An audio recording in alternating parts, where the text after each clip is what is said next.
বিগত রমাদানের মা বোনদের যাদের অসুস্থতার কারণে তারা সিয়ামগুলো রাখতে পারেনি, বা যে সিয়ামগুলো তাদের কাজা পড়েছে, সেই সিয়ামগুলো তারা এই শাবান মাসে, বিশেষ করে এই মাসটাতে তারা কাজা রাখবে।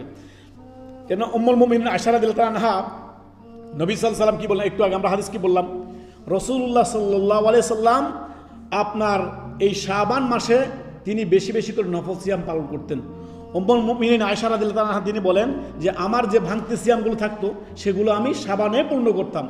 ঠিক তেমনই করে আমাদের সমাজে যারা আমাদের মুসলিম মা বোনেরা রয়েছে, যারা অসুস্থতার কারণে তাদের আপনার সিয়ামগুলো রাখতে পারেনি, গত রমাদানের যে সিয়ামগুলো কাজা হয়েছে, তারা চাইলে এই রমাদানের আগেই শাবান মাসে তাদের এই কাজা সিয়ামগুলো পূর্ণ করতে পারে।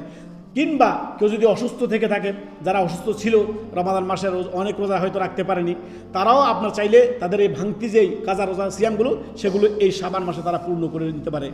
আল্লাহ রাব্বুল আলামিন কি বলেছেন সূরাতুল বাকারার আয়াত নম্বর 184 আল্লাহ তাআলা বলেন, ফামান কানা মিনকুম মারিদান আও আলা সাফারিন ফাইদ্দাতাম মিন আইয়ামিল উখরা। অর্থাৎ তোমাদের মধ্যে কেউ যদি অসুস্থ থাকে কিংবা সফরে থাকে, সফরের কারণে আপনি রোজা রাখতে পারেননি, এই বিগত 8-9 মাস 10 মাসে আপনি এগুলো কাজও করেননি, এখন আপনার সুবর্ণ সুযোগ রমাদানের পূর্বেই আপনি এই শাবান মাসে আপনার যেই ভাঙতি সিয়ামগুলো যেগুলো রাখতে পারেননি, যতগুলো ভাঙছেন সেগুলো আপনি আগামী রমাদান আসার পূর্বে এই শাবান মাসে আপনিগুলো সম্পূর্ণ করে দিবেন। মা বোনদেরকেও আপনি জানিয়ে দিবেন এবং আমাদের যারা মুসলিম আপনার ভাই বোন রয়েছে তাদেরকে আপনি এই সংবাদ পৌঁছে দিবেন যে আপনাদের যদি কাজা রোজা থেকে থাকে সেগুলো রমাদান আসার পূর্বেই সেগুলো পূর্ণ করে ফেলেন।